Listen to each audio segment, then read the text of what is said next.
breakthroughs don't come usually from within, they come from outside. So I was able to come up with something that I subsequently called funnel vision versus tunnel vision, but it's borrowing success approaches from outside an industry where most of the people in that industry have never been exposed to it, so they're breakthrough-ish. Most people in the industry, they follow the herd, and all you can expect really is incremental gain. But if you do things nobody else does, and you understand ways to do it nobody else does, and they're more powerful, more profitable, higher yielding, less risky, then all of a sudden you can run rings around people. And I learned that earlier. I learned to work on the geometry of the business instead of working incrementally.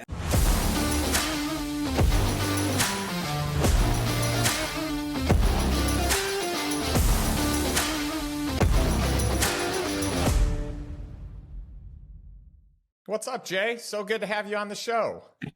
Justin, it is such a pleasure. I enjoyed you when I was in Austin. I found you to be uplifting, stimulating, intellectually profound. So this will be fun. I'm here ready to do it. I'm at your bidding, man. At your bidding. Well, I love it. And thanks for the kind words. I mean, I have to echo them directly back to you because for those of you that don't know, anyone in the Lifestyle Investor Mastermind knows that you were with us at our annual retreat and delivered an incredible message.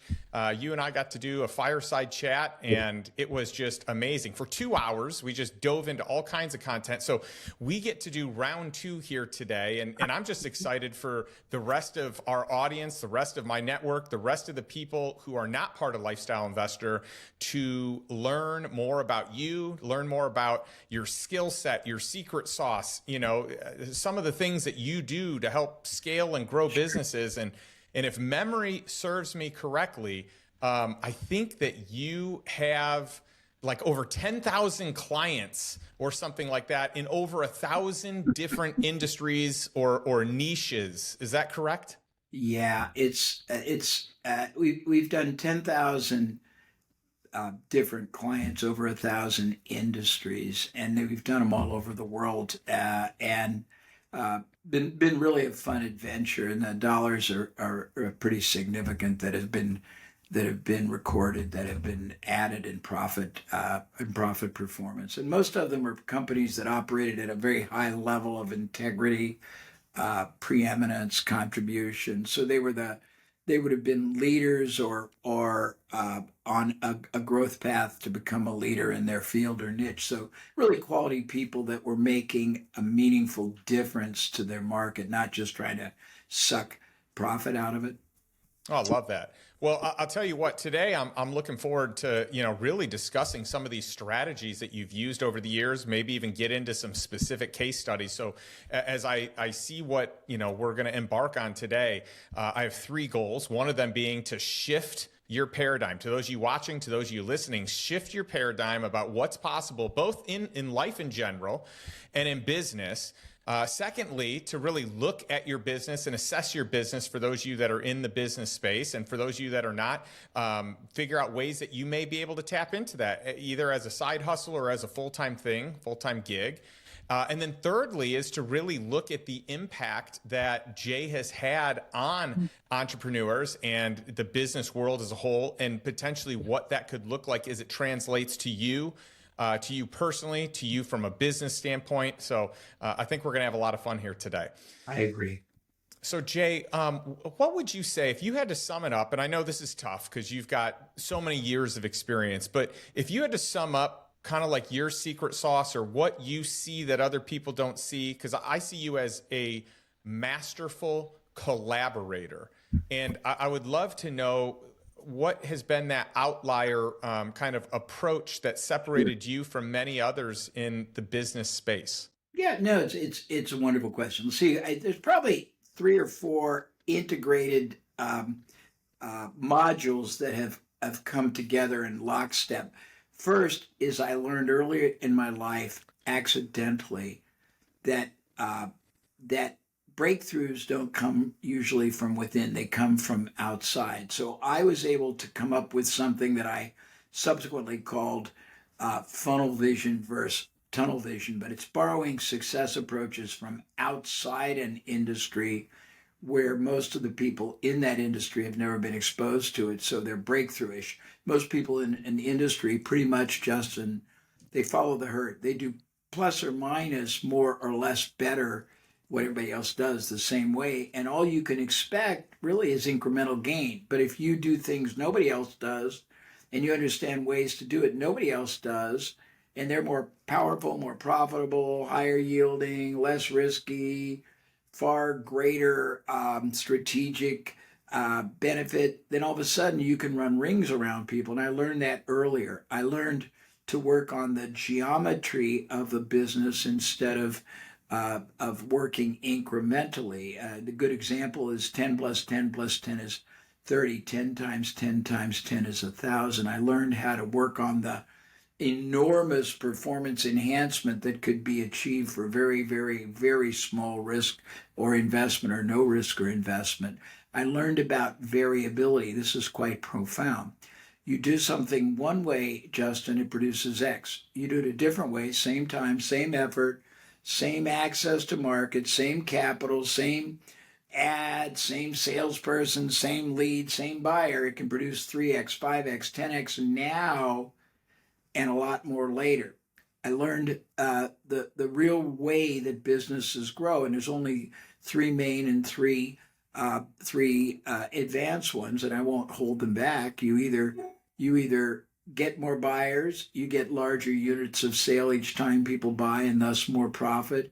You get people to purchase more often, or you get more utility value out of them. Those are the main three. Utility and frequency are just derivatives of the same thing. And the advanced ones are you penetrate a new market or niche every year.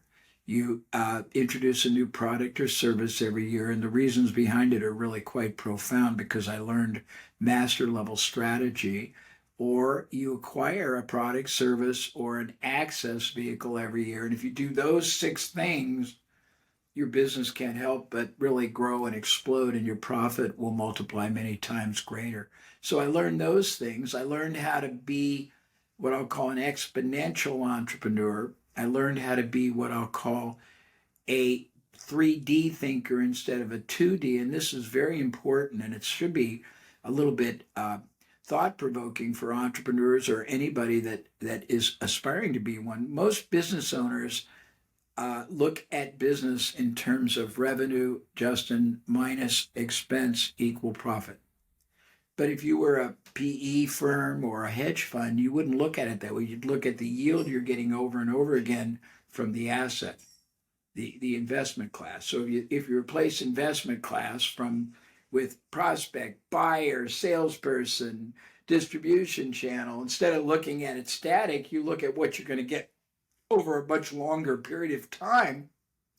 It changes the game you play versus the game everybody else plays. You can, and if you look at everything you do in business, which I was trained to do, not as spend, but as an investment, that you need to know both the relative yield and the relative risk on it changes everything, because you start saying, well, this allocation of opportunity or resource or time or attention or capital isn't really as high yielding as this, and it's much more speculative. I'm going to adjust my portfolio. Things like that. I don't know if that's a little too sophisticated, but that's sort of the basis. And then the fact that I was exposed to 1,000 industries gave me what I would call global advantage. Most people only know one strategy. I've seen 500 strategy choices. Most people know one marketing approach. I've seen 1,000 different ways to market. Most people only know one way to generate revenue. I've seen thousands of them. Most people don't even understand that they have a revenue system that is driving all of their income, and that system has a lot of interconnected levers in it that can be pulled much more high yielding. And speaking of leverage, and the last thing I'll say, and then I'll go like that, is that the majority of people don't realize that our personal lives, Justin, have been massively enhanced by levers, light switches, wheelbarrows, screwdrivers, brooms, push buttons that open your car, flip top cans, car jacks. But in business, we've had, and we always will, and we'll have for eons to come, all these levers that nobody even knows they can pull for much higher combined yield. And when you put all that together, that's pretty much, it's a little complicated, but a secret sauce normally isn't just tomatoes. It's tomatoes, oregano, salt, peppers, some exotic herbs. So my secret sauce is that integration. I love that. And traveling, I've had the exposure to all these different cultures and people and thinkers, people that are highly sophisticated. And so, you go back to Leonardo da Vinci, and some people know him for the art that he does, but they don't know that he's one of the most masterful creators of complex leverage systems, and like different pulley systems, just all these things that magnify results, right? Takes less energy, less effort to get a more profound result. And that's what happens with business consultants like you, or business partners like you, or when you gave the example of what does a hedge fund do, or a portfolio management company where as a single company owner you look very linearly, versus in a portfolio you're looking for the collaborations, you're looking for the leverage, you're looking for ways to magnify through strategic relationships. And so that's why sometimes these companies get bought for crazy amounts of money, much more than what they're producing, because it has nothing to do with the company's producing. It actually has to do with the problem that company helps the portfolio solve. Yes. Yeah. It can have enormous strategic benefit. It can be a product, service, something people buy before, during, after, instead, that reclaims or enhances the yield you get on an investment in a relationship, a transaction, a buyer. It can be a technology. It can be access to a niche you don't have. It can be repurposed. We've even had people buy access vehicles, podcasts that reach the market they want, discussion groups, URLs. We have a client right now that is trying to do a roll up in logistics, and he's trying to buy a bunch of 5, 10, $15 million smaller logistics companies. And a lot of them have a little bit of an arrogant idea of what the business is worth. And it's been a little bit frustrating to close the deals until I made a realization, which was shocking. And that is that a lot of these owners start by being everything. They're the salesperson, they're the manager, then they get some business, then they bring people in, and they go to their ivory tower and they go and play golf, and they don't even any longer have a close relationship with the clientele. The salespeople have that, but rarely do they give salespeople equity. Rarely do they give them even as generous comp as they probably deserve. And we've been able to hire sales forces for a pittance of what the business would go for, give them deferred large incentive based on them having a book that comes and stays. And we're buying business equivalents for 4 cents on the dollar because the salespeople own the relationship. So it's looking at things from very different vantage points. Yeah, I love that. It was really fun off air, and I want to get into the nuts and bolts here in a second, but off air, we were talking, and it turns out that you literally live, I think it's down the road from my grandmother. Same area, which is great. And by the way, my grandmother is brilliant. She's hardworking. I think she's either 88 or 89. I think she turned 89. And she goes to the gym. The time it opens every day, I think it's at 4:30 a.m.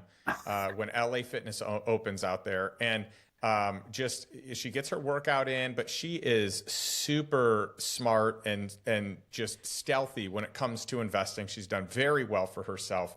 And so it brings up some really fun memories. My grandfather, as I told you, used to work at the Torrance Marriott down the road from you. And so that brought back some really cool and really fun memories before we even get here. So, but one of the things that's most important during our time here today is, since we have a lot of business owners listening in and a lot of people that want to run businesses if they're not already, I would love to dissect some actual deals that you've done, because you've been masterful at solving complex problems. You've been masterful at fixing underperforming businesses, and you have an uncanny ability to solve, for these problems, increase overall business income, but really in a way that the owners don't see it. So I would love to pick, a few different companies. We could start with one and have you walk through what you did Sure. to increase the revenue, or to grow the value, or everything that kind of helped So, catapult it to the next level. and it isn't one size fits all, but there are predictable processes that we use. First thing we do is we always look at these three ways we talked about. How are you targeting your market? Is that the highest and best? Usually it's not. If it is, are you getting the most yield out of what you're doing? So I'll stop there. Because I've been trained in variability, it's fascinating, Justin. Different ways of doing and saying things can produce totally different results. As an example, we have changed a headline in an ad and quadrupled or 10 times the response from the same amount of expenditure, same access to the same media. We have changed a price point and we have increased results 50, 60%. We have changed the proposition in the proposal, in the ad, and we've doubled the yield. We have added or adjusted risk reversal, taking the apprehension out of saying yes and gotten as much as 50% more. We have changed bonuses or added a bonus and doubled again. We have translated that to selling. We have tested changing subject lines in an email, changing the opening phrase you see when you hit somebody's landing page, changing the signage at a trade show. We have experimented with what salespeople say the first few minutes they interact with somebody. As an example, we had a very large it was a furniture store that had a very, very large advertising budget. They were getting about 1,000 lead visitations every week, and we tested 33 different ways of greeting somebody at the front door. And one of our tests tripled conversion while producing much higher average sale and corresponding profit. And those people repurchased more often. So I've learned to test all kinds of hypotheses. We have found that when we have nothing else to sell, oftentimes there are other product or service extensions that most people who see themselves as one product don't even think about. When you realize that, you can double, redouble again what's called the lifetime value, the total profitability that buyer represents to you. Why is that important? Well, first of all, it makes you a lot more money per sale. But second, when you make a lot more, it gives you what's called more allowable cost that you can allocate to bringing them in the first place. We have found that by creating products or services people buy before or during or after, you can end up getting access before your competitor. We have found that if you sell what people buy instead, you can make, believe it or not, more money than you do from your main product. I got a couple of examples. Years ago, I had one of the first CRM companies in the field. It was very expensive. They were in Australia. They were spending a lot of money, like $100,000 for them a month on trade magazines. They were getting about 1,000 leads and they were closing 3%, but it was a very expensive service. They were not closing 97%, but they're still making enough money. And when I came in, I looked at it and said, you're wasting $97,000 of your $100,000 a month on unsold prospects. I said, CRM is not like, the swimsuit models in Sports Illustrated or a Porsche automobile. They're not doing it because they're just trying to gape. They have a need, but your product is either too expensive, too many bells and whistles, doesn't have enough better terms. But I said, if we could find an accessible one that served them better, we could probably make a ton from those 97%.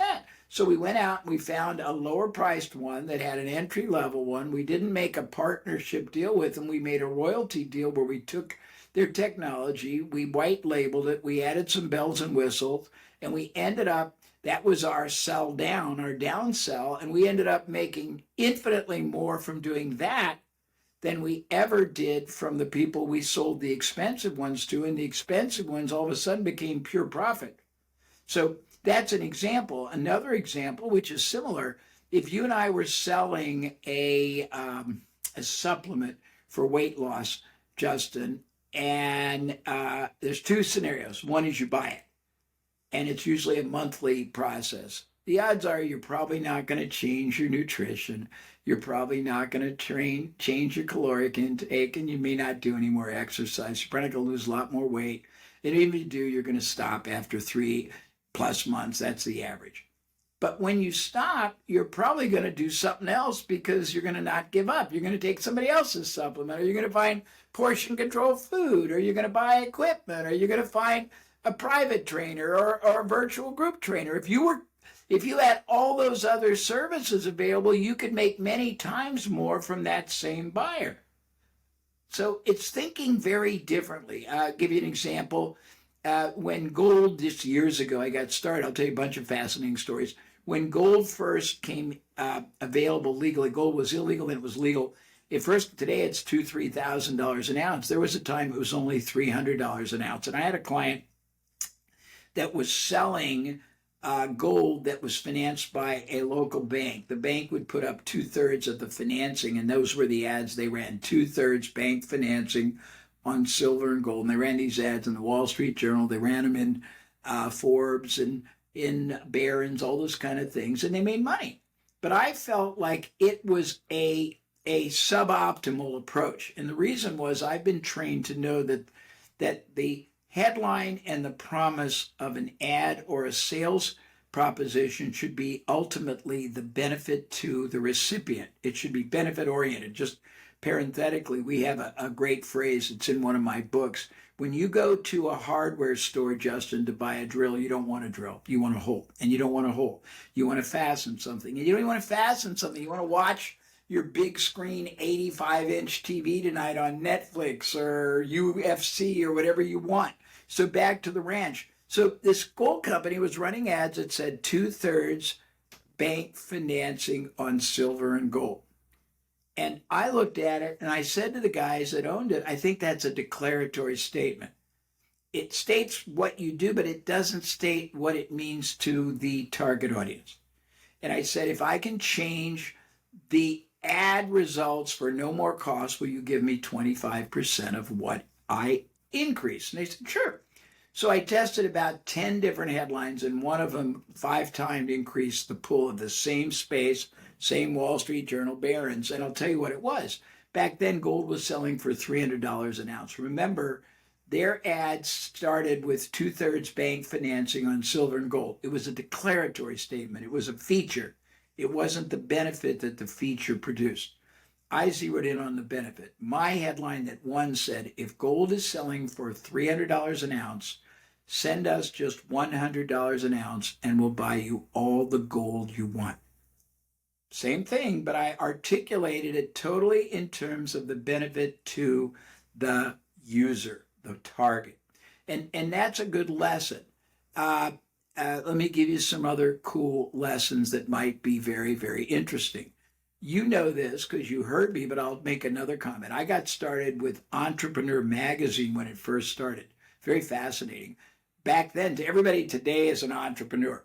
Back then, nobody even knew what the word meant. We had to print the Webster's Dictionary definition on an envelope and the pronunciation, because people didn't even know how to pronounce the word.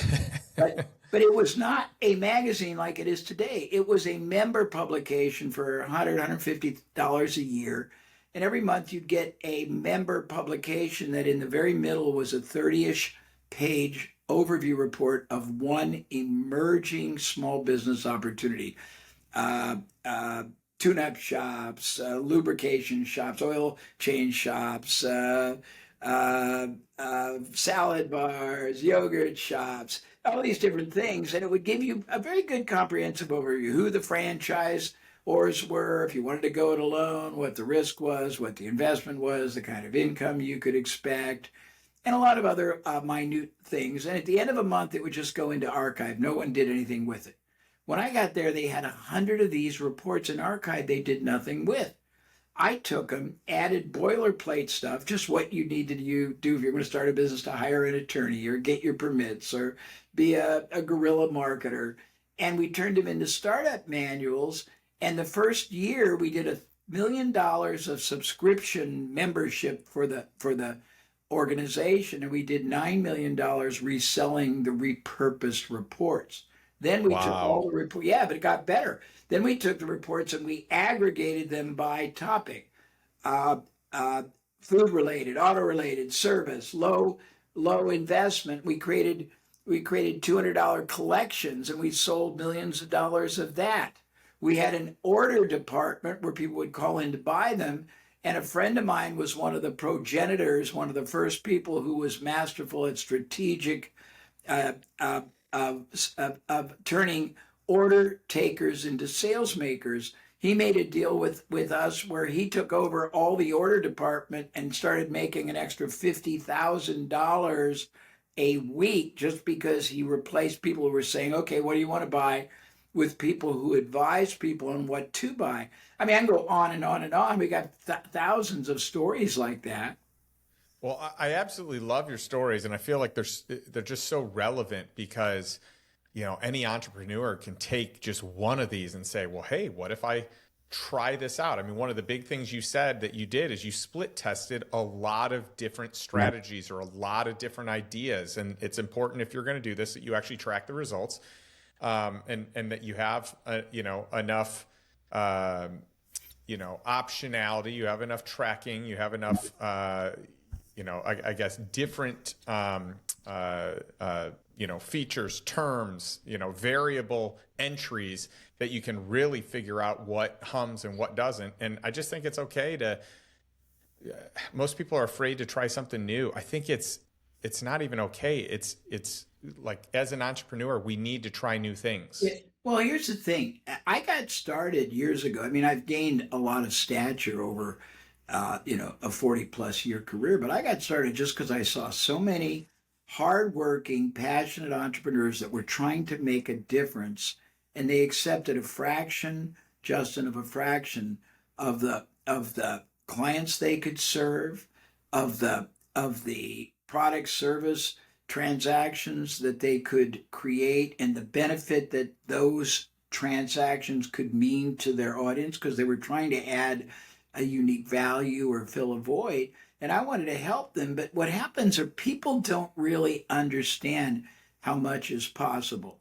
There's people who struggle, but then on the other hand, there are people who are actually what we call successfully stuck, and they don't know it. They're very content performing at above their market.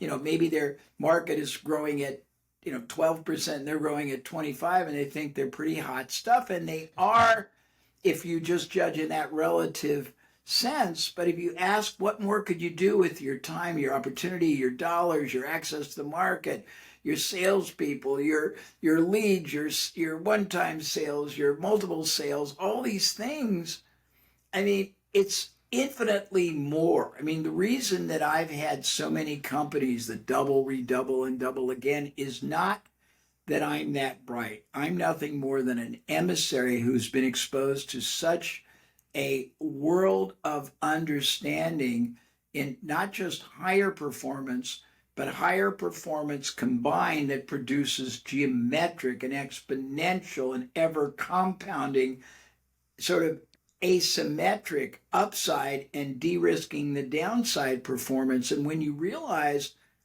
how much more you can get, you're on a mission, you're on a crusade for everyone going, hey, stop. Every day you can be doing so much more. And what happens, same effort or less, time or less, everything or less, could not just make you more money, but it could create what you're all about, is far more wealth, far more of an asset that people would stand in line to buy when you're done with it. Yeah, I love that. Well, I love your stories. I mean, they're so fun. It's so fun to ideate around the different strategies you've used, the different case studies that you've shared, and I know you have tons more. But one of the things I want to make sure that we really get into is the business hypergrowth playbook. And some of what you've shared, maybe it encompasses that, maybe it's some extra content around that. But I know Yeah. basically your bread and butter is to supercharge these companies in a very strategic and collaborative way, and you do a great job of coming up with frameworks. So your Yeah. strategies have frameworks, your business growth has frameworks, the way that you execute has frameworks. And so I'd love to talk about that business hypergrowth playbook. Yeah, it's actually something I'm very proud of. It's the latest sort of incarnation of my most sophisticated thinking brought down to such elegant simplicity that it's inarguable when it's presented. There's nobody we've ever shared it with that doesn't go, that makes such good sense.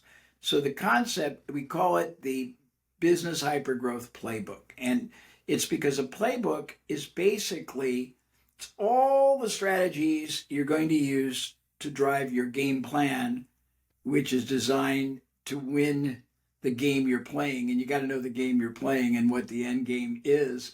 But it's based on three very simple phases. And the best part about it is that it is about the lowest risk, the highest yielding strategy for outsized growth, prosperity, and wealth creation I think anyone's ever explained. It takes 4 minutes. So phase one is looking at your business from three different vantage points.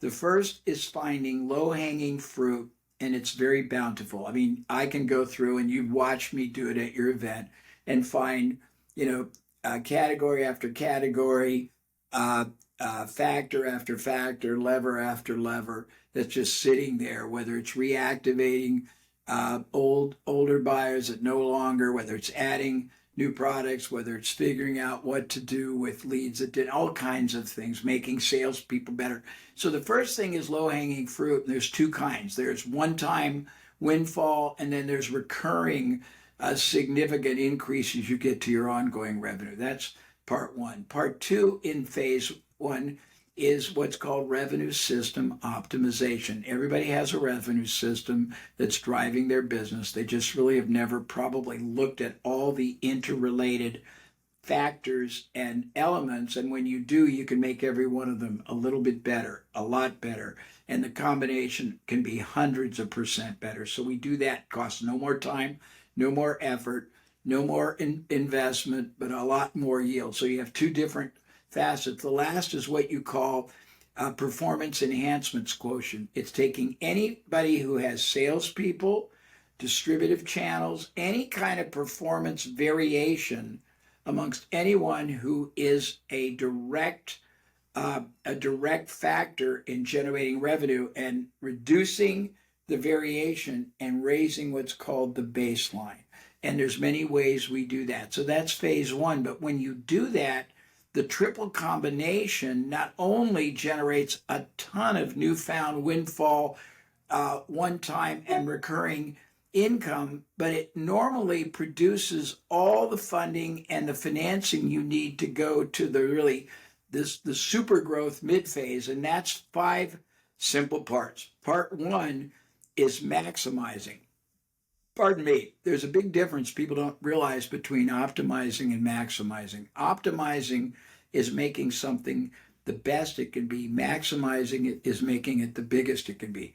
So you maximize by taking stuff and really letting it really blow up. You upgrade. Upgrade means you make your systems better, you make your skill sets better. And that's a really easy thing to do, because most people don't even know how much higher performance is capable from their, all kinds of things, their marketing, their strategy, business model, distribution channels, value prop, all those things. The next is you work on what's called the biggest single lever you have, which is your brain, your mind, and the mind of your teams. There's 25 or so soft skills that have been proven to increase performance results from 10% to 300%. Uh, Believe it or not, Stephen M. R. Covey has done seminal work on trust building. Everyone thinks they're trustworthy, Justin. There are 13 characteristics that if you're salespeople, if you're your customer service people, your technical support people, all manifest this. It can be 3 times greater impact, sales, shortening of sales cycle. There's seminal research a man named Roger Love did on what's called strategic communication, how you are heard. Believe it or not, there can be up to a 3-time impact enhancement depending on cadence, um, your tonality, pausing, all kinds of things. A woman named Sally Hogshead has this funny name, but it's her real name, has done seminal research on how you are seen. The more interesting you are, the more effective your result. There are about 25. And then there are about 600, believe it or not, mental models that exist that are determining your attitude, your behavior, your response, your reservation, your fear, your everything, and you're not going to basically control 600 or even 60. But if you figure out the 10 that are driving underperformance or tentativeness or any kind of a restriction or a constraint in you or your team's world, and you relieve all of those, it is cumulatively geometric. Those are the first 3 in the second phase. The third is basically strategic alliances, joint ventures, power partnerships, co-branding, becoming the recommended provider for organizations, referral strategies. Most people get a lot of their business from referrals, and they don't even have one formalized, systematized referral generating strategy in place. We know 125, just like we know over 500 strategies. So it's first of all, this is phase 2. I have to use all this money to fund it so it doesn't cost you the kind of scary expense. And by the way, a very interesting parenthetical, I hope I'm not too confusing. Everyone teaches, Justin, this 10x moonshot growth process, but it's normally referring to top line revenue. People don't tell you one thing about it. In order to do it that way, you got to decide who the experts are. Many of them never worked together, very expensive. You have to have the right APIs. They're normally technologically driven, totally different than what you're doing now. You got to figure out what the application is. You got to be doing that concurrent to keeping your regular business going. It's going to take longer, cost more than you ever expect, like building your own house. And you're going to have to fund it either out of cash flow, out of borrowing, or out of dilution. But it costs you nothing to get a 10x bottom line moonshot, which will fund all the others. So now back to the middle. First stage is these 3 things. It's basically low-hanging fruit optimization and performance enhancement. The second stage is maximizing, upgrading, soft skills, and a mental model, constraint removal. The third is strategic alliances, joint ventures, all these things. And the last is strategic M&A. You're buying products, services, companies, sales forces, URL, access vehicles, and the combination blows up very qualitatively and in a sustaining basis your bottom line and top. So now you're in the catbird seat for phase 3, which is it's Tale of Two Cities, but both of them are great. You can decide to do an epic exit for a mammoth payday, or you can decide to be an empire builder. That's the concept in a nutshell. No, I love that. And again, I like how systematic you are. I like the frameworks that you've built. I would love to hear, a company that you've utilized this with. I know this is basically building upon many of the strategies that you've used over many years, and you're basically taking, complex systems from various different times in life, eras in life, and you're simplifying it down today. But I would love to know a company that you have utilized these strategies with? Sure. Well, we did it with Icy Hot, and they went from 20,000 to 20s of million in 2 years, and sold for tens of millions back a very long time ago to a pharmaceutical company that didn't even want the 500,000 repeat buyers we had, didn't even want the 1,000 plus media distribution network that were running ads for us strictly on a performance basis where we only paid for results. We did it for, I've got a client right now, most people who listen to any kind of a news network would know about. It's called Wesley Financial. It's the largest timeshare cancellation company in the world. We started out by showing them they were at a certain level, and they grew about 5 times over in about 18 or 24 months. And one of the big drivers were they always wanted to use TV and radio. And every time they tried at the cost they had to pay, it never works. But they didn't realize that I know somebody who can buy standby or last minute medium at 85 to 90% off, because there's always going to be unsold advertising.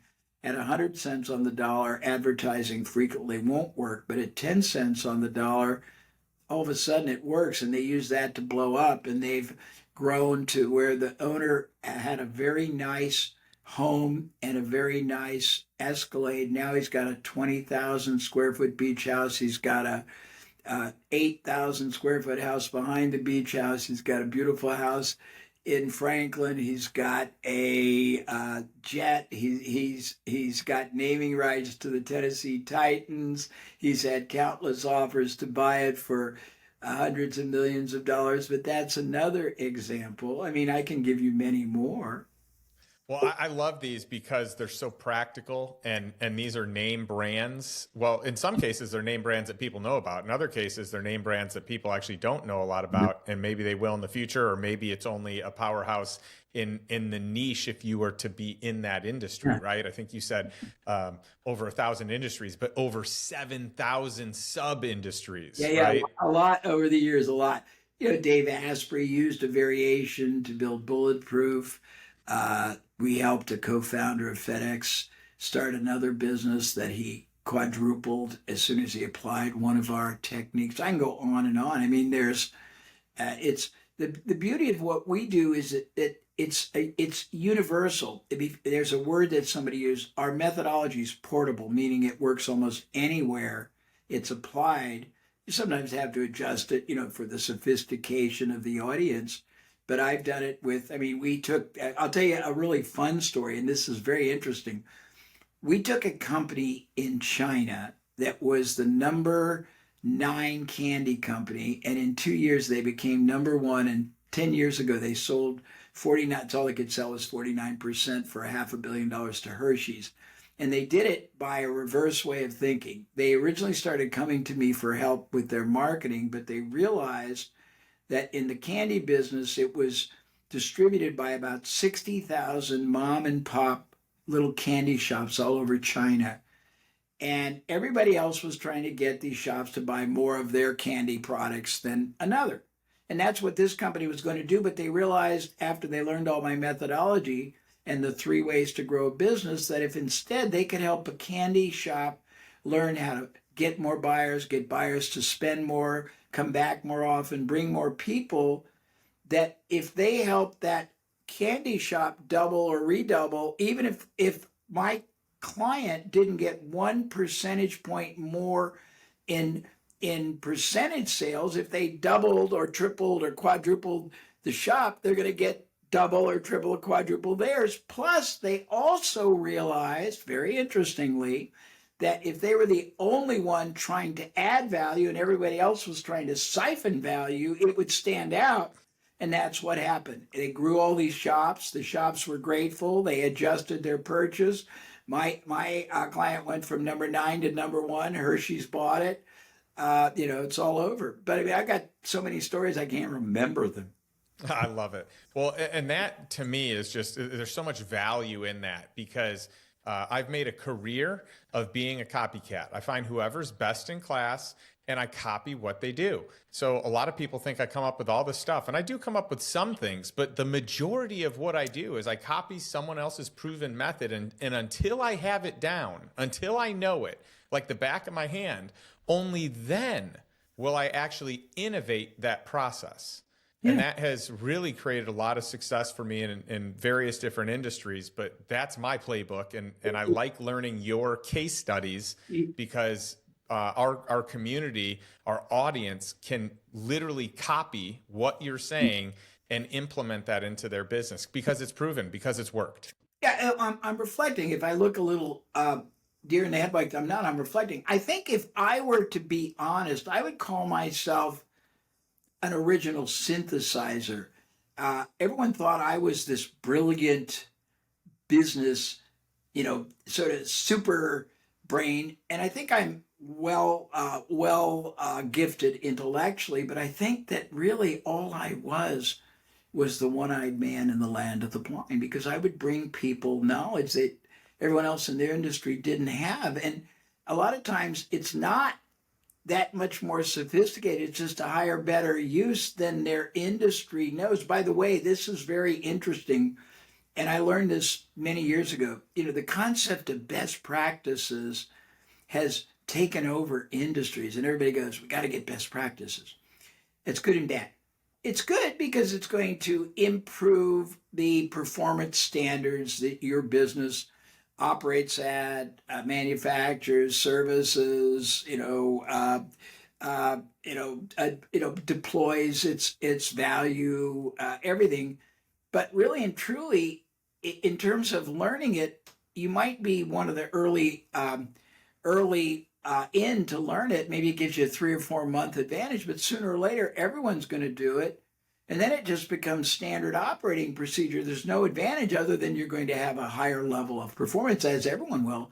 But if you learn methodology, strategy, business models, marketing, selling, positioning, differentiating, preemptive advantage that nobody in your industry uses, you're going to have huge advantage. And one of the last things I think, no matter what we talk about, that I didn't cover, it's very important.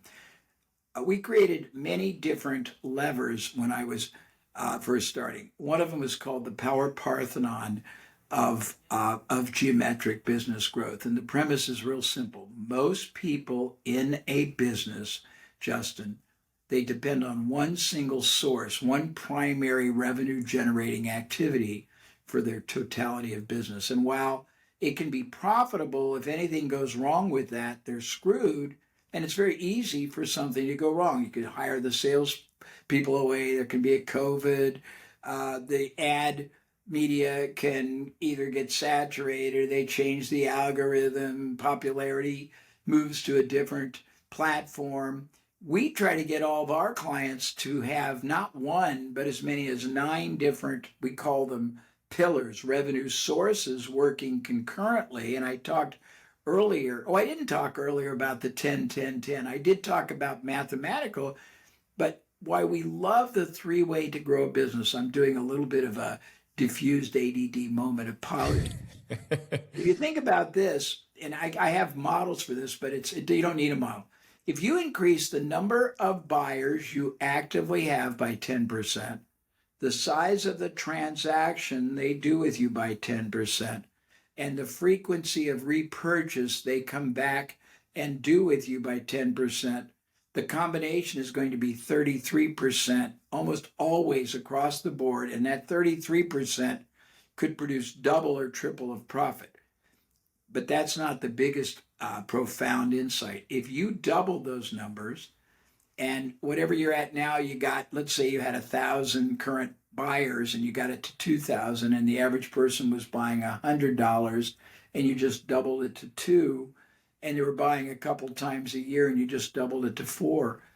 It's not double, it's 800% more revenue. So Wow. when you work on this 10-10-10 together, it's like that. So back now, I was talking about the Power Parthenon. You have one source, it's 100%. You add 8 more, and if each one's only 10 more percent, it's not 10%. It could be another hundreds of percent.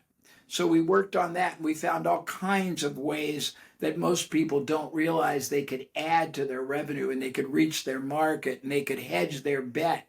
And then we created what was called the 9 drivers of exponential profit performance. These are the 9 easiest ways, and they're incorporated in that hyper growth playbook. It's the middle. It's probably just one of the 5 parts in the middle, but they're the 9 easiest shifts you can make. A small shift, huge upside. Change your strategy, you change your result. Most small, medium businesses are not strategic. They're tactical. Just by becoming strategic, it's off the chart. Change your marketing, and there's probably 25 different implications. You change your result. Change your business model, you change your result. Change your distribution channel, where you source your business, change your result. Change your use of products and services, you change your results. This one is very interesting. Why is that important? Well, if you start with a smaller entry product or service, it's easier for a lot more people to have the first transaction. There's an adage, Justin. The faster I have the first sale, the faster I get the second and the third.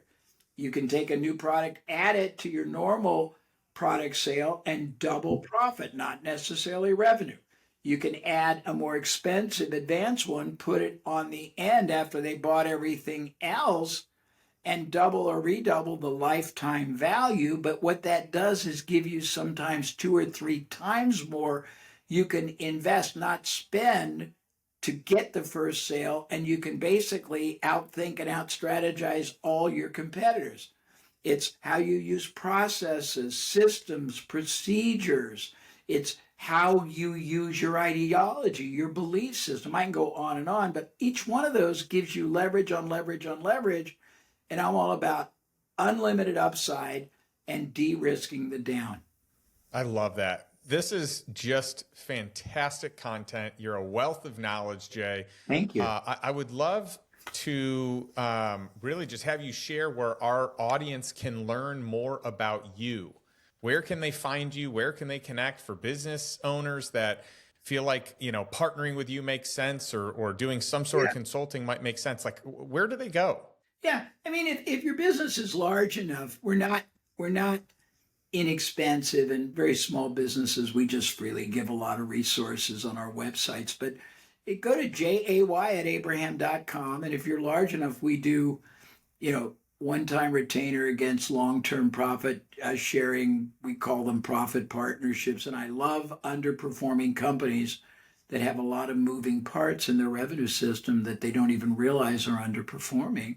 But we'll look at anything. We have self-diagnostic documents that show people how their business really stacks up. And you met Rob Colasanti, our vice president of partners. He's awesome. Yeah, he's a wonderful man. He can basically show them the impact analysis of what it might be minimally worth. But we're looking for opportunities all the time. But we're looking for quality companies that are either preeminent or they want to be preeminent, and the value they create, the benefit they add, the purpose. They're what do they call it? The raison d'exist. The reason they exist is to make their market better off because their company, product, service, people are in their life. And if you're in alignment, I'd love to talk. Just go to jay@abraham.com and we'll see. But I hope I added some value today. Oh, you certainly did. This was absolutely wonderful.